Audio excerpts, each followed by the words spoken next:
Hello, thanks for stopping by the MAC weather page for this Friday, July 3rd. You can see temperatures mainly in the upper 40s to low 50s, but very chilly temperatures this morning in the mid 40s across much of mid-Michigan, even in the upper 30s across Bad Axe, where I did see a temperature of 39 degrees about an hour ago. We just hit the refresh button. They're now up to 40 degrees.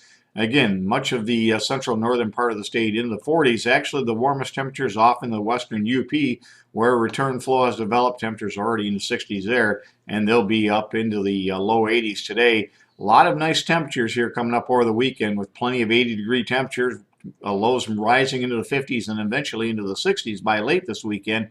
And we have our next chance of showers and thunderstorms, but it looks like it'll hold off to Monday night into Tuesday. And some of those storms could be strong depending on the timing of the cold front. Right now, it looks like it may come through Tuesday morning, which would mean chances for severe weather are quite limited. But we could have some pretty good storms overnight on Monday night, and we'll follow that over the next couple of days. If we look at the forecast map for later today, you can see our next potential weather maker. It's going to be pretty minor as it comes through the area. It'll drop to the southeast. That'll bring a cold front, which is going to be a dying cold front coming through here tomorrow. The best bet is that that cold front comes through central Michigan about between 3 and 7 p.m. So if there's going to be any precipitation, and right now it looked like it'd be very isolated, very widely scattered, would be across the central Michigan over to the Saginaw Valley area, again for the mid to late afternoon hours. But for the most part, this front comes through dry, and there won't be a big temperature drop behind it because as that front moves through, already the next system would be dropping down, and it's going to be spreading warmer air off to our west into the area. And you can see that by tomorrow, that dying cold front approaches the area. Our next weather system is going to be well off to the northwest, but it's eventually going to dig into the Midwest and then across the Great Lakes as we get into Monday night and Tuesday. And again, the best chance right now as it looks at Monday night would be the chance for thunderstorms across much of the area. And I think all areas have a pretty good shot at rain.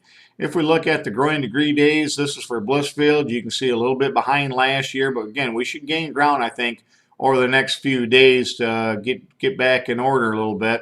And as far as Breckenridge goes, you can see we're a little behind normal, but we're ahead of last year. And again, we should gain on those years here over the next 5 to 7 days, as it looks like several days will be in the 80s with lows eventually rising into the upper 50s and even into the 60s by late this weekend or into early next week as a warmer pattern does develop and holds for, again, much of next week as it looks right now.